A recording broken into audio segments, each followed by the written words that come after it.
Akaama kolunako olwaliro twogere kuki twogere ndoza twogere n'abazadde engeri abaana gye bali nti bakomyewo waka abamu bakomawo kisinzira essomero mwe muli kakati abazadde njala kubabuuzako nimugamba mutya muli bulungi munnange mwebale kubanga mwasasudde school fees abaana munne bakomyewo balabika bulungi binyirira kisunire ku ttama ekyo kya jigijigijigi ogenda suna kutamaliriwa kalungi oli mulwadde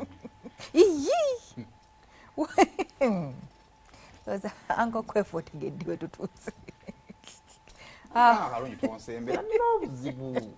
ayagala kukola butuviri wa tiktok kuno kale kakati tugende maaso ekisooka abazadde ensonga lwaki ebiseera ebisinga abazadde mubeera surprised mu bulamu bw'abaana bammwe temubeera involved mu bulamu temusinga okukolako bambi kwe kusasula school fees making sure nti nafunye upkeep omulungi kumutwala ku ssomero eddungi kusula bulungi balya bulungi batambula bulungi mwebale nnyo mwebadde ddala naye ate ekintu ekisasinza okubeera ekikulu bwe bulamu bw'abaana bano nga toyogedde ku ssente toyogedde bwasula naye engeri gye batambuzaamu obulamu bwabwe naddala batuuse mu teenage age ba teenagers kakati obuzibu bwe tulina nti no omwana buli wagenda ku ssomero jjukira omwana amala emyezi 3 nga tali naawe bwe tuba tuli ku ssomero eyo tulina bingi bye tuwulira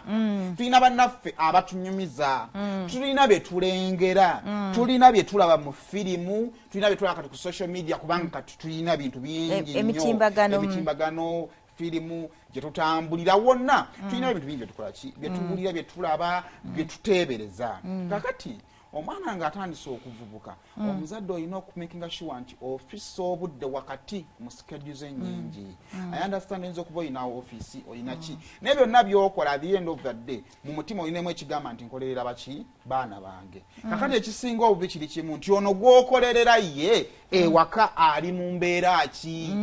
ali mu kukola ki biki bye bali mu mugamba biki byatandise okuyiga byayiga bituufu n'ekyokubirola Saymore nti abantu betuleeta tuyambako ba house managers ebiseera ebisinga bakabasanya abaana nga tetumanyi era ebiseera ebisinga ne tunenya abaami lwaki bagamba nti omukozi gwe baleeta ewaka lwaki yali badde nga talina kawuka kaleeta mukenenya kati fe abakyala obujja ne bujja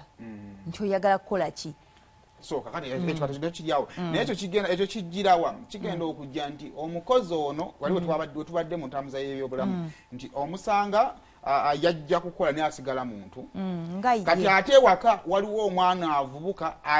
agezaako okubaako byayiga oba ontegeera kati omukozi n'akozesa omukisa ogwo nti ono mwana muto okwagala omutendeka ono mwana muto alina byayagala okuyiga kyokka naye alina obwetaavu bwe ng'omukinga omuntu kati omuzadde otuusa otya okusobola okubridginga gaapu eyo first of all you need to be friend omwana olina okugjawo ekisenge ekyo kuba African parents are parents tugezaako okulaga nti omwana yali kutidde naye waliwo okuwa ekitiibwa n'omwana okutya kati olina okugjawo fear asigaze respect yokka nga takutya omanyi abazadde abafirika kyo batukuliza mu kutya maama bw'ayingirawo omulengerero eri abadde kapiira n'odduka n'ogenda mu nnyumba ne weeyiwayiwako amazzi awo ne weekazakaza n'otula mu ntebe booti naye ng'obadde osamba kapiira eyo fiya gye baatukulizaamu eyamba ng'omwana akyali muto between myaka 3 ku myaka ndowooza nga 12 kiyamba kubanga kitegeeza nti omwana oyo aba akyasobola okukontrolingibwa ng'omwana kati bw'agenda mu 13 n'okwambuka kati ate tulina okutandika okwogera naye ekisenge kye kya fiya ekisooka manya yabiza nti nabadde ngenda wano omusajja nankwata kabina omusajja nangamba bwati anko yangambye kino kati ekyo genda kitandika otya manya mikwano gye ogenda gimanya otya mukwogera mikwano gyo gye gyani nti ye Saymore bwonsaba essimu yange oba ogenda kwogera nani kimbadde ngenda kwogera ne Betty Betty wadde omugamba ki like kifuule kya bulijjo togifuula tabu aleme kutya nti katugenda kwogera waliwo abazadde abakitekawo nti Saymore ne gundi mujje tule twogere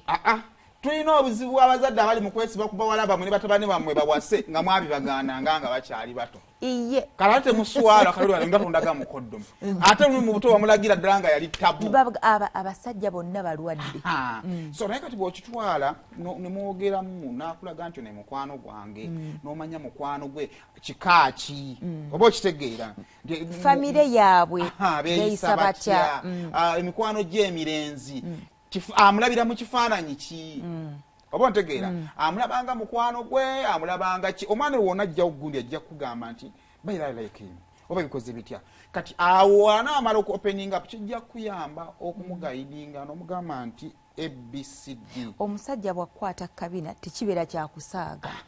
Omusajja bwakwata ku bbeere tekibeera kyakusaaga jangu ondoopere. Oba kitegeera. So kijja kuyambako okufuna engeri gyo guidingamu abaana. Nina kintu kyetera okulaba mu bazungu. Omwana abagenda mu properties ezo wakiza amaanyi nnyo mu bazungu. Nti omuzadde amwana amujje no mu butonga amulaga nti no you need to look up to your property. Kati ekibuuzo wano omuzadde wane waffe mu Uganda emikolo n'embaga ze mwagala omwana omutendeko okugendaawo okutuukaawo kubanga nga tunatuka ku mbaga wakati w'okusoma n'embaga tubeera mu kasirise abeeranga aketooke sibwati olina Saymore tayagala mugamba bwamugamba amuggoya buggolize so to all the parents abali eyo atwala obudde omwana muyige baako yotegeera tandika testing reasoning capacity ye. Olaba kyogeddeko Saymore zuula omwana wo. Ebiseera bingi tumanyi nti abazadde tutegeera nnyo naye abaana babeera basirikidde ebintu. So omuzadde ali eyo zuula omwana wo. Wakati mu kuba nti tuli bize tulina bye tuteekateeka tuteekerateekera abaana bano tubeere nga tuyiga abaana. Tubayige. Tumanyi nti Saymore aba akoze kino anyiize. Tewali nno kintu kibi nga kiruma era kimenya. Mama okubeera nga wagenze kukola ne bakukwesa magamba muwala wo walubuto lwa myezi 3 naye ng'osula naye mu nnyumba buli lunaku. Kituufu bangi nnyo abagezezzaako okuzijjamu. Baana bangi abali abazadde abaana bangi bamanyi family planning. Abaana bangi abakozesa n'enkola ey'ekizaala ggumba. Ate ne problem eriemu ate ogenda omumaliza ate mu maaso era gwagenda okutoba n'omwana oyo omwana tafuna mwana olubuze ku mamaji agokya so buli wosirika toli mu kusolovinga oli mu postponinga bizibu so better solve the problem right now nga omwana ali mu kisulo yogerako naye muzuule wano mu kwogera wano osobola otandika okubanga omusima mpola n'ekyokubituyiga okuwaana ku baana abalenzi nga Saymore olabika bulungi. Oyina akawalaata ako nati era akakutandika wakati mu ntambuza y'omukwano gwammwe kati wuliriza Akaama ka leero mu programu Sumulula wano ku BBS Telefina eyaffe.